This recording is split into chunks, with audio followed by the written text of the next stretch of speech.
Joe talks about Joe. And now, your host, Joe Slepsky. Hello again, everybody, and welcome back to Joe on Joe. It is me, your host, Joe Slepsky, and this is the podcast where I covered every episode of the Sunbow cartoon, every DIC, every Extreme, and we've also covered every issue of the G.I. Joe Real American Hero comic book and a bunch of that ephemera.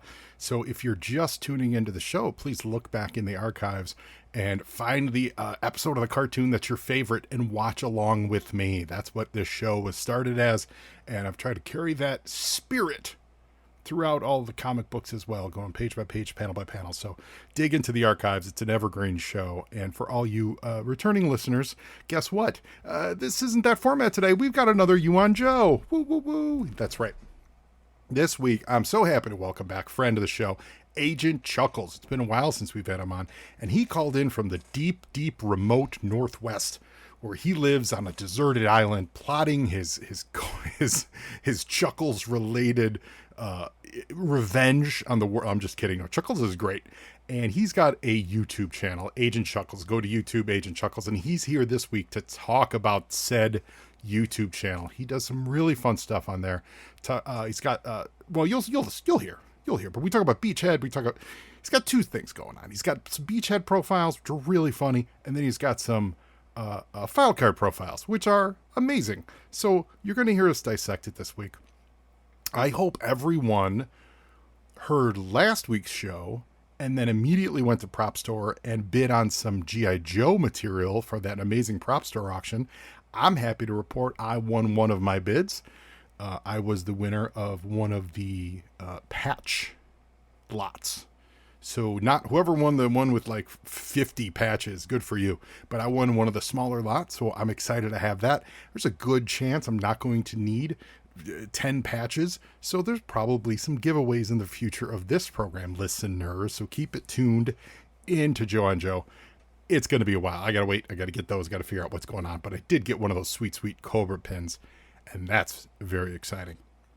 So, hey, if you're online, you want to say hello. If you want to say, hey, I bid against you, or I'll outbid you for the Bruce Willis jacket, or if you want to rub it in that you're the one who got the Cobra branded box, which would look amazing in anyone's living room, you sure go ahead, ring me up on social media at Joe on Joe Pod. That's Facebook, Twitter, and Instagram.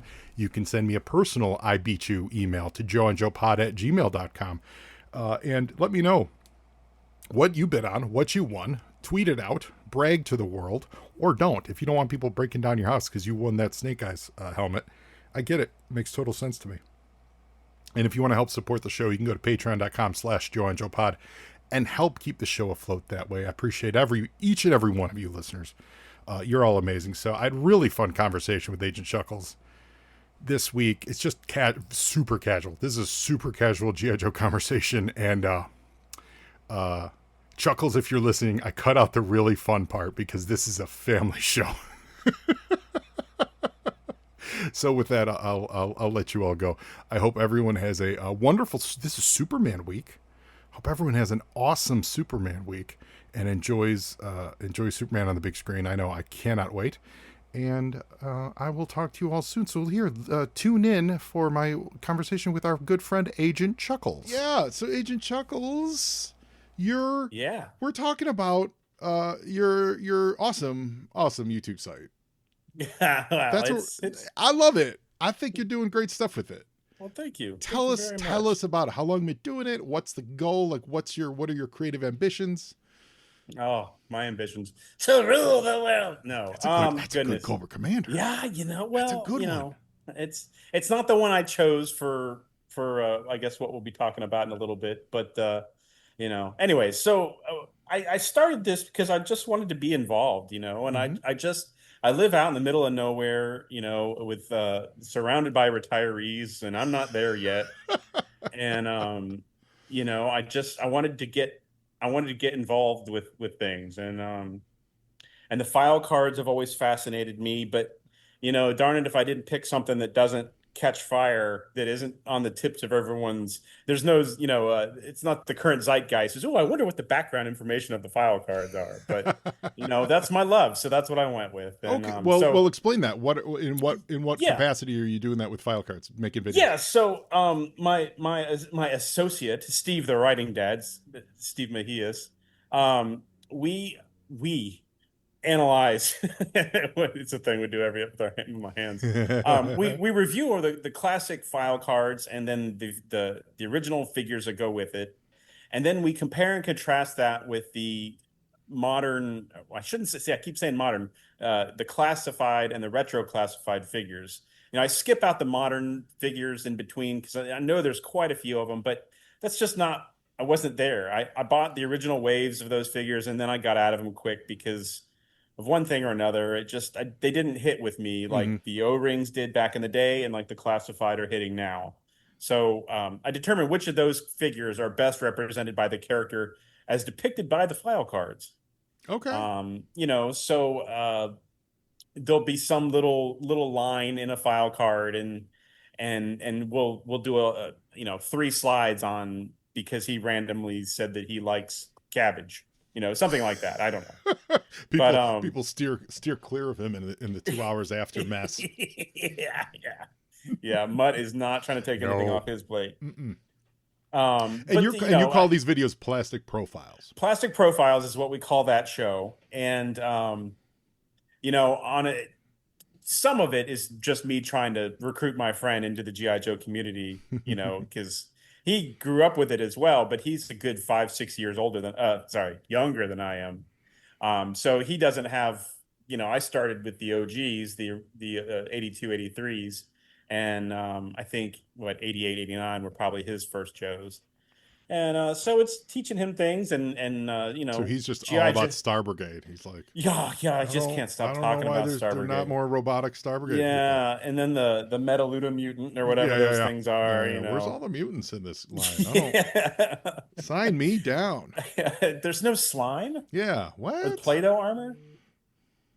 And so then the more we got into these plastic profiles, the more I would get into the file cards and really see, how do these guys interact with each other? And so that kind of led me into my the Beachhead's classified figure reviews. They're little 3-minute skits that basically Beachhead is the star of the show, and and yeah, I've got a whole world that I've planned out, but I've only done 6, almost done 7th episode. 9 is going to be season 1, and then we will take a little break so I can create a bunch, so I can get on a more regular release schedule with them. Sure. And the Beachhead reviews are done with the classified scale figures. Yes. They look well. One, just kudos to the makers of the classified figures. They're great looking figures. Yeah. But you light them very well. The angles you're shooting them at, it's not overly, it's not, you're using shadows well. They look more real. It's like more realistic lighting. It gives a sense of reality to them. Oh, thank you. Yeah. I attended the University of Oklahoma Film School. Oh, did you? I attended. They have transcripts that I was there. I applied.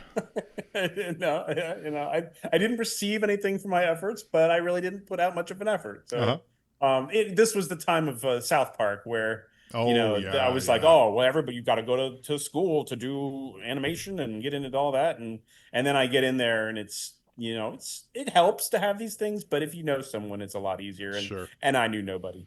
And they're very funny. Does Steve, the writer friend, does he write them for you, or are you both collaborating on plot? No, and script and all that stuff? Well, I've gotten his help on some. I've got a circle of friends that I'll hit up if I'm trying to punch out an idea.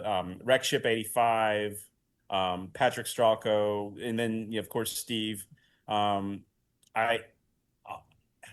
Go, hey, what do you think about this? What do you think that this is funny? And they'll go, oh yeah, that's funny. Or, they'll kind of, I don't really know what that means. And so then I know I have to flesh it out a little bit.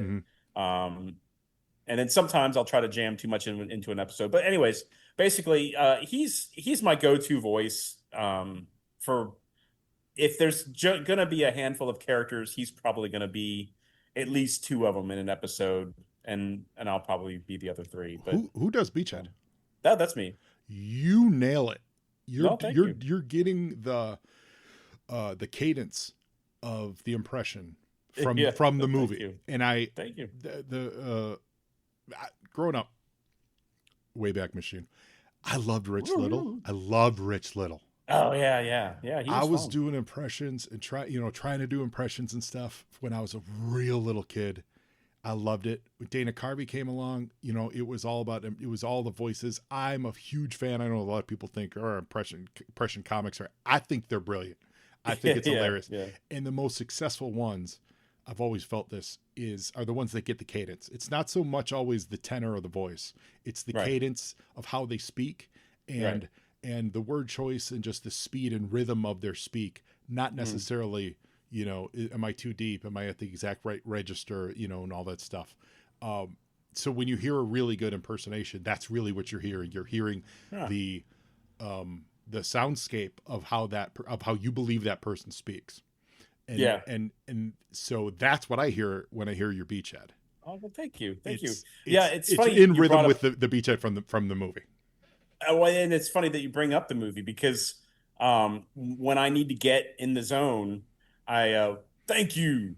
I'm glad to see that one of us is a real trooper. I don't always get the words right, but I know what he's saying, and so I know, like you said, the cadence, and I know how he says these things. So I try to say that in my head, get more into the zone, so I don't have,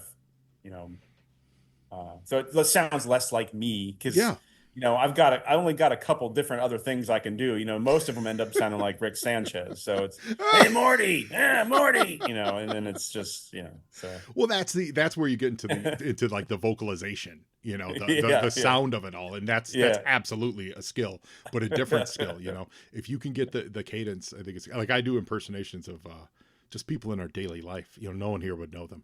But like I'll be talking to those are the best. Yeah, I'll be talking to Toilet Teal, and I'm like, man, I ran into our neighbor, and I'll slide into it, and it's a woman, she doesn't speak like this, and I don't even try to do a female voice, but I'll just start talking in their cadence, and she'll be like, that's pretty good. I'm like, thank you. Yeah, that's what they were saying. So I used to get in some trouble at Toys R Us impersonating an employee that I would make calls to other registers in his voice and ask for ridiculous things, NASCAR pajamas and that sort of thing, and it was fun. I don't know that it ever got back to him, but man, those are the best kind though. Oh man, I miss phony phone calls. I miss the days of being able to have anonymous fun on the telephone lines. It's not a good film at all. The Jerky Boys movie was on. I saw it on streaming recently. I hit play on it, and terrible movie. And but that was a special period of time, man. Yeah. Or Crank Yankers. Do you remember Crank Yankers? The puppets. Yes. Yeah. It was just I enjoyed that. You got mail. You got mail. Yeah. In college, we would call people and impersonate college radio stations. And we would give out fake tickets. This is about 1993, 94, and we'd pretend to be the Champaign-Urbana country station. And we would start giving out. We would just start because you had the directory right for all the dorms. So we weren't calling people we knew. We were just calling people. And if we got someone, we'd be like, "Hey, this is I'd be whatever from Wixie 10 whatever." And we just this is Dumpster in the News. Yeah, we just started giving out tickets. We started giving out tickets to a non-existent Kenny Rogers concert. No, the best. It was the Gambler 90 or something like that. Like Gamblers coming back to town. And did it include a fried chicken dinner for 4? Yeah, right. And it was just stupid and fun, and like occasionally we would do people we knew, but we absolutely would overhear them going, I think I won tickets to a concert. I couldn't find the work. Is Kenny Rogers playing here? Like this is before the internet, right? So there's no Google. They're like, does anyone know? Is Kenny Rogers playing Champaign-Urbana? Like, because they said I got tickets. Occasionally we would hear that. Awesome. Yeah, phony phone calls are fun. Voices are fun, but now with AI though, that all goes away. Yeah, yeah. That all goes away. I have a Um, uh in the in the long pantheon of unrealized creative projects, one that if I ever do figure out like an AI voice match thing, mm. it it would absolutely be brilliant because it's it's using a celebrity voice to talk to a GI Joe person. That's all I'll say on the creative part of it. Okay, okay. But I'm like I've just this wonderful idea that at least fascinates me to no end, and I'm like I don't know if I want to do that. It kind of takes half the fun out of it versus finding someone that can just impersonate them, you know? Yeah, yeah, yeah. Anyway, so Well, and part of it with Steve is I like to yeah, you're going to be Quick Kick. But you're not going to do his regular voice. You're going to do Quick Kick doing Humphrey Bogart. And yeah. that's the only lines you're going to get. And then he's like, "What?" I'm sure he's like, "This guy, what is he, so then he's like, of all the gin joints in all the world, and um, yeah, I like to see him squirm a little bit. And your animation style, it's not necessarily stop motion per se, but It's it's like evolving. it's like kind of still frame vignette style. Is that what you would call Right. it? Well, Or it all started because I do enjoy traditional action figure photography, with cool backgrounds and mm-hmm. explosions and things. And then I made an Outback little video clip, and I just was farting around on my phone, and I found some special effects and there's an old fort nearby that's now a state park. So I had him running around this fort, standing by some retired cannons and things like that, Oh, like he's a one-man invasion of Cobra Island kind of thing. awesome. And And scaled correctly? not at all, Oh, no. I okay. mean, Oh, like so if it were like the Weather so he's Dominator, still maybe. 6 inches and it's an actual cannon. I was using some forced perspective Got there it. a Got little it. bit. So, Got it. yeah. So I had alarms set off, and I had the sounds of troops scrambling and explosions and gunfire, and I was like, oh, that's kind of fun. And then I was like, well, what if I could tell a story this way, And so Mm-hmm. then I did try. I never finished it, but I did a little skit where Torpedo was captured. Um, and so we're gonna have to break him out one day, but I haven't I haven't done a sequel to that Oh, one. so he's still in Um, jail.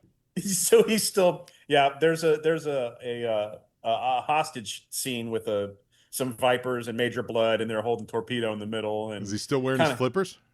yeah, no flipper. Still has all the full wetsuit on, no Oh, mask, okay. but Okay. Well, now they stripped him of his well, gear pretty that's quick. true torture though. If they take his flippers, Yeah, that's pulling his fingernails out. You know. yeah, yeah. So then it evolved into, and then I think my first episode or two, I had just a couple head tilts, Mm-hmm. for Beachhead, and then the more I get comfortable with it, the more I'm never gonna do footsteps. So my walking, if I have to have walking, will kind of be South Park style, just kind Yeah. of. Yep. But I feel like I'm getting better with, motion and things like that. And, I need more hands because all my hands are doing C grip hand, like pointing and Mm-hmm. gesturing. But, You shooting all this what? on your phone? Yeah, yeah. All my iPhone Pro Max 15. Oh, the Pro. That's great. Yeah, yeah, Well, I yeah. mean, listen, man. These days, that's all you need. Yeah, You know, yeah, that's you really don't need anything else. yeah. Now, And a stand. And yeah, so yeah. I can just keep it the same spot and have a 3D printer to manufacture any of the background That was pieces I going to be need. my And next question. So you've got yeah. nice background. Like I noticed in one of them there was a coffee cup. Something about Oh yeah, yeah. what does it say? I I just woke up hot again or something yeah, like that, yeah. It was really detailed. And I was like, oh, where did he get that? Or that do I you go actually to got from Etsy. Okay, I was gonna say, do you go to Yeah, miniature shops and buy I stuff? actually do. I do that as well. There's just some things that aren't worth printing out, and Yeah, if I yeah. can buy, like 6 bottles of beer, or miniature bottles, or a mug or something relatively cheap, then I'll And do when they that. So sell them, they tell you the scale that they're at, right? So you're not guessing. usually they do. Yeah, Hobby Lobby and Michael's. They Would it be sell them. Hobby's Lobby? Hobby is the You know, hobbyist like of generals, the hobbyist lobby. attorneys general. Yes, yeah, yeah. I don't really go into Hobby Lobby as much, but Michael's has some. Um, And there's shops online. Etsy's got a lot of these things. Actually, WWE figures have some pretty good accessories. Oh, really? I bought the metal fold up, well, the metal in quotes Yeah. fold up chairs that I use. Oh, Those cool. are WWE smash them in the face, fold up chairs. They're probably, So yeah. I bought a lot of like 6 of them, and so GI Joe doesn't have the really comfortable chairs yet for their briefings, but that's probably true to real life, I imagine. Yeah, I So mean, listen, you're only there to listen. Why be comfortable?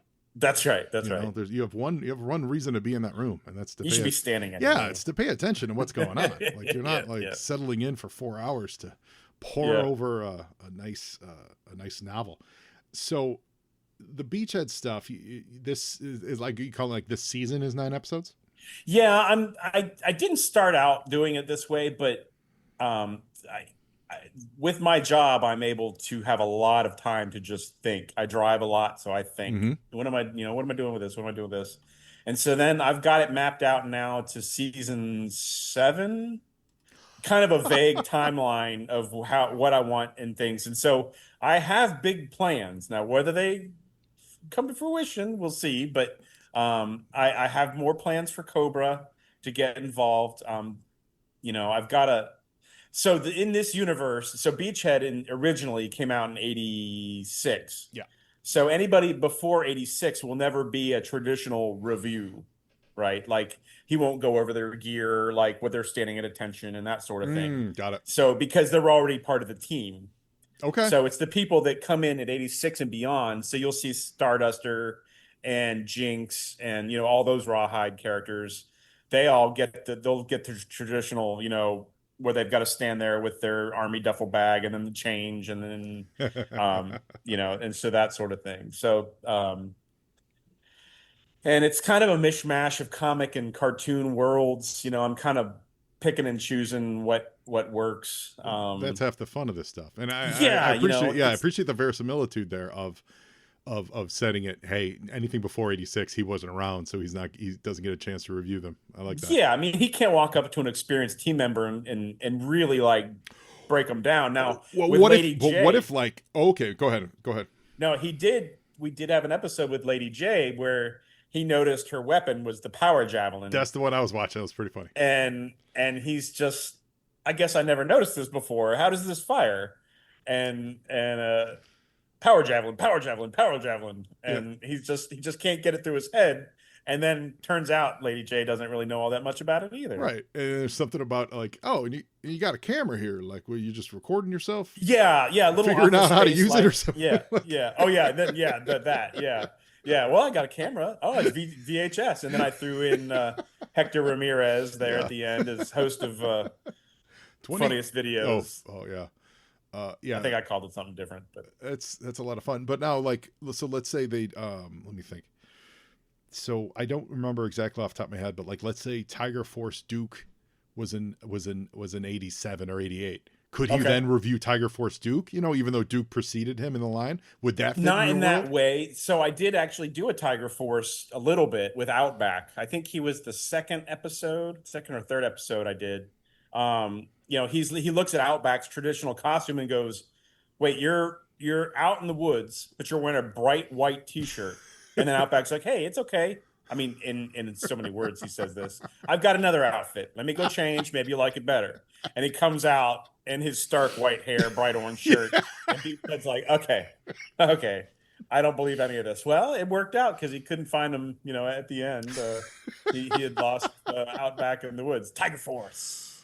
That's so funny though. Now that you're saying that, they swapped color on Outback. He went from being red on top to white and white in the middle, or like orange on top to being and white in the middle to being white on top and orange in the middle. I've never looked at it that way. They absolutely just swapped his color schemes. They just I don't. None of them are good for hiding in the jungle. But he looks great. Yeah. Oh, that figure, that Tiger Force Outback is amazing figure. He is an amazing figure. I am officially in the camp of I screwed up when I was a kid, and I remember feeling not gypped, but like not wanting all the team repaints because I already had the dudes, you know, and like Right. I wanted the variety. Like I wanted the new guy, you know, like you're getting one every couple of months or something, you know. Sure. So like I wanted a new person instead of necessarily a repaint of Duke. So I had like I had Special Missions Brazil, and even then Oh, nice. I felt like they were lesser. You know what I mean? Like in my head, Yeah. I was like, I already got the Yeah. originals. I don't, you know. Yeah. Now I'm like, oh, it's awesome. Right. So I never had any of the Night Force, Tiger Force stuff. I am now 100% in the camp of I'm in love with them. Mhm. I'm in love with Oh. I'm in love with picking up the old ones. I'm in love with the new reissues they're doing on them. Oh. I think they're fabulous. So Plastic Battles, you've covered. Are you still going to be doing those? That was my question. I'm like, I had a Yes, question yeah. in my head. Where was Yeah. it? Yeah. You're still going to be doing Still doing the plastic profiles. Yep. You Yep. got. I'm And, looking at Mutton Junkyard, Low Light, Torpedo, Zorana, Shipwreck, Outback, Serpentor, Flint. You've covered a lot. Quarrel, Oh, yeah, Torch, Jinx. Yeah, you've done some good ones. for near 2 years, I think. Yeah. We haven't completed the Dreadnoks yet, but we've still got Buzzer to go. Mm-hmm. We just released Agent Helix. And now that was a tricky one because she doesn't have a traditional vintage figure, but Right. we drug the modern figure out and looked at that. I like And that I've got Shockwave she's coming up become so next. popular. Oh yeah, She's yeah, pretty it's cool. great. She's pretty It's cool. great. Yeah. Yeah, and I mean, for a quietly fandom quietly taking the world by storm. that generally doesn't like change, you know, and then a character to come along like this, kind of. I mean, I guess Correct. Dawn Moreno has to an extent, but I think Helix has come along more so than she has. Yeah, Dawn. I don't think Dawn as much. Just because I don't think people were super thrilled with how she came around anyway. Yeah, so. yeah, and she's for my money, she doesn't offer much beyond just being a female Snake Eyes. Right. Like Helix is kind of her own bad, you know, bad A, you know, bad butt, so to speak. You know, like she's got her own swagger to it, and she does her own thing. Whereas Dawn is just like a female Snake Eyes, which is fine, but you know, more for that feels like more of a offshoot statue thing. Like I still find it weird in the comics when Snake Eyes is running alongside Dawn is running alongside the young kid who replaced Snake Eyes. What's his name? Well, he's Throwdown, right? They call him Throwdown now. Yeah, Kamakura. The CG son. Why can't I think of his name? Oh, his real name? Yeah. But yeah, well, it's like seeing three Snake Eyes go into battle. You know. Yeah. And hey, look, it's Snake Eyes, and Snake Eyes. Yeah, that always throws me a little. I'm always like, oh, just. I really want a Don Moreno figure because I really want to see Beachhead talk to a 14-year-old girl. So that'll be, or 16 or however old she's supposed to be, because I think that would be amazing. I don't think it's going to go well for Beachhead. I'll just say that. I haven't thought about it too much, but now that I'm thinking about it. What are you trying to say? Beachhead would be at that Diddy party? Yeah. Oh no. What are you saying? No, I was not steering the boat that way. More like how would he just be verbally abusive to a 14-year-old girl? I think it would be. I think there would be abuse coming from all sides. Yeah. That checks. But have you met a 14-year-old girl? Maybe they deserve it. I have had one at one point. Yeah. and she now does Lady J's voice for me. Oh, so, that's very cool. Yeah. And she's the band I Hate You Beachhead. If you've heard the outro theme, that's her band, and that's her voice doing that. Awesome.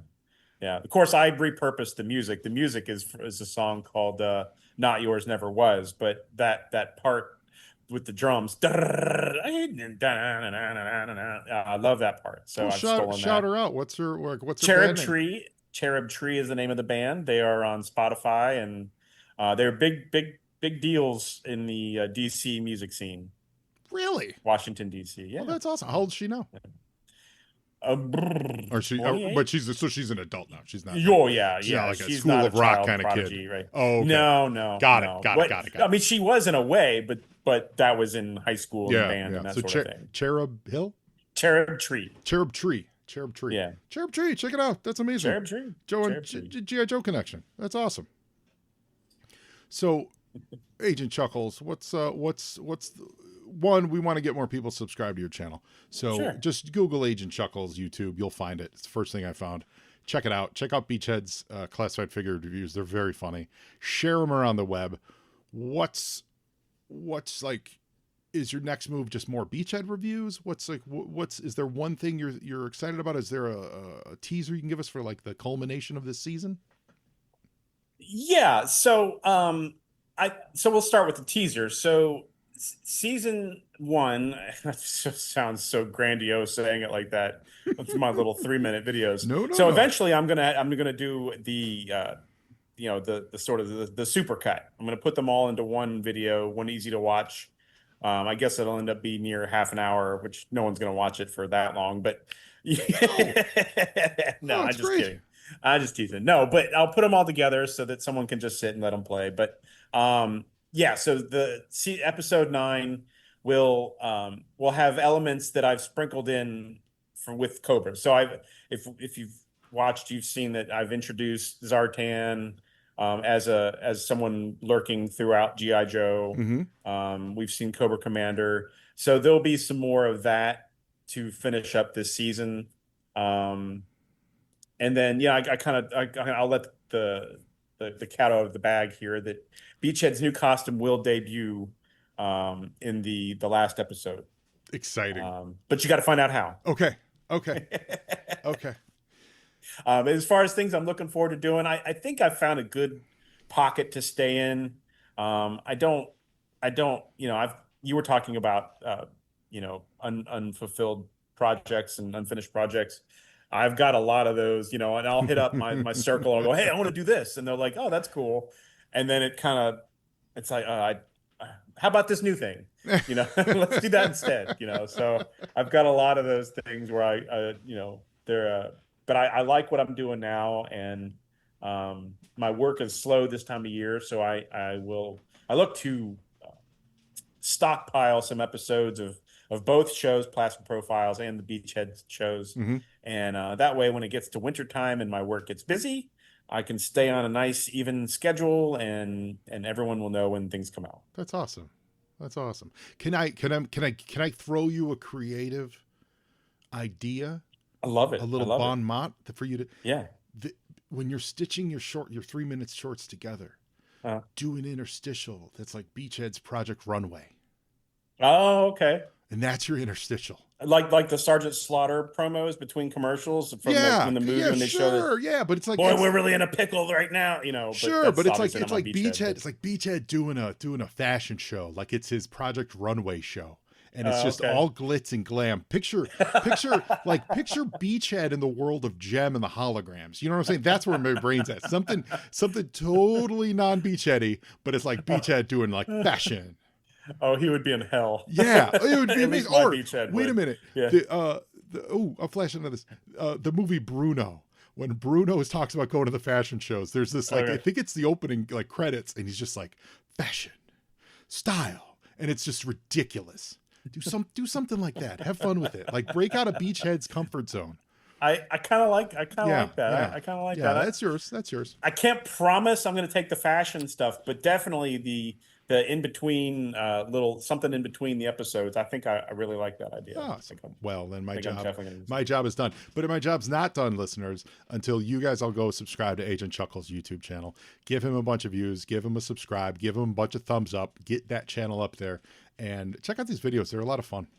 They're fun. They're just fun videos. If I may add, I've also started something, and I haven't gotten the chance to do it yet. But I'd like viewers to send in questions. They can send in a little video clip, or they can just send in a typed question, as a reply to or a comment in a video or anything like that.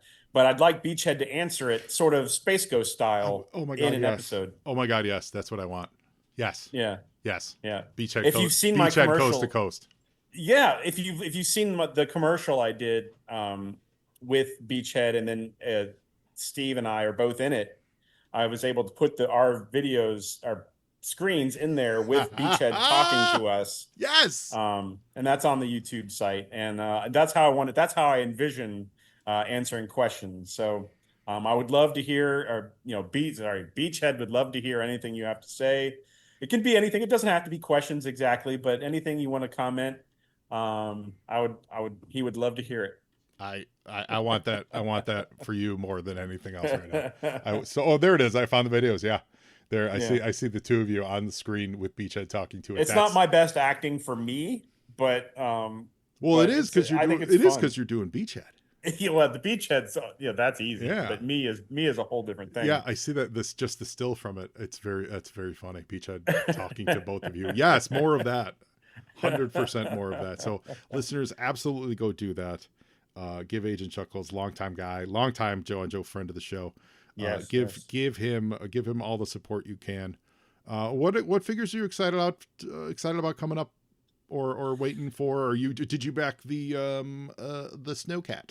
Well, I probably will. It's of course expensive, but it's amazing. I don't know why they didn't do a chef roadblock for the little kitchenette, but you'd think that seems I love by the way, I love the kitchenette. Gotta eat. 100%.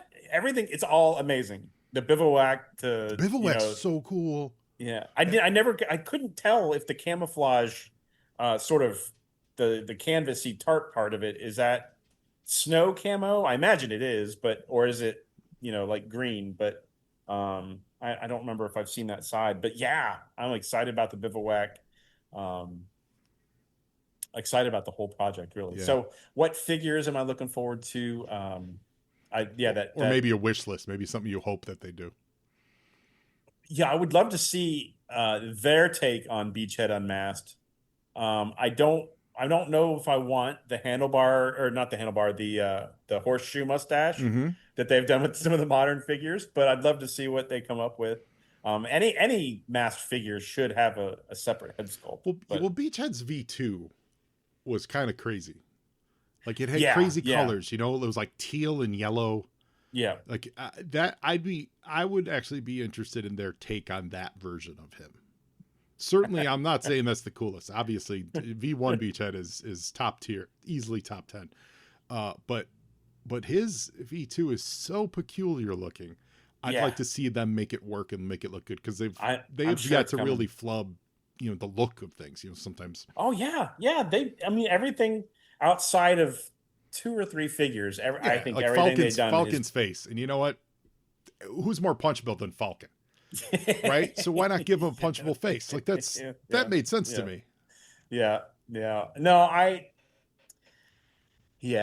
Falcon probably is the poster boy for missteps in the line, but there just really aren't that many. Yeah. I mean, they fixed it on the reissue, whichever they did. Whatever honestly, I don't really like that face either, but it's a good face. He looks like a young guy. Yeah. He doesn't look like the original one. So I just got Dial Tone in the mail. Oh yeah, I got it recently. For being Dial Tone, he looks so good. Oh, he's amazing. The level of detail they got on all of his various parts and accessories is absolutely fantastic. Dial Tone is absolutely a knockout. Yep. Yeah, he really is. He's going to be a plastic profile here shortly. He's he is a really great figure. It seems like the ones that you might have least liked back in the day is the ones they put more effort into now. Mm-hmm. So like I kind of like Dial Tone back then, but like he was it's okay. But like he really is amazing figure. Just like now I can't think of any. But there's I know there's at least what the analogy is. The analogy is you shouldn't remake the movie Psycho because Psycho is perfect, but you should take a movie that wasn't that great and remake it. And then you know what I mean? And so there's room for improvement on something that you're familiar with. And so when you get the new one, you go, that's a much better version of that same story. But when the original was, Psycho, Snake Eyes, or, Beachhead, even if they do a really great job with it, you're like, well, but it was a really great design to start with, I think that might be the effect that we get with characters like Dial Tone and some of the unexpectedly well done ones. Yeah, I think you're right on that. I think that's right on the money. And then his Atari 2600 that pulls right out of the back. Yeah. So good. Awesome. Well, Agent Chuckles, thank you again for joining us on Joe and Joe this week. Oh, well, thank you for having me on. It was a blast. Anytime and every time. And now you, Joe, and Joey is half the battle.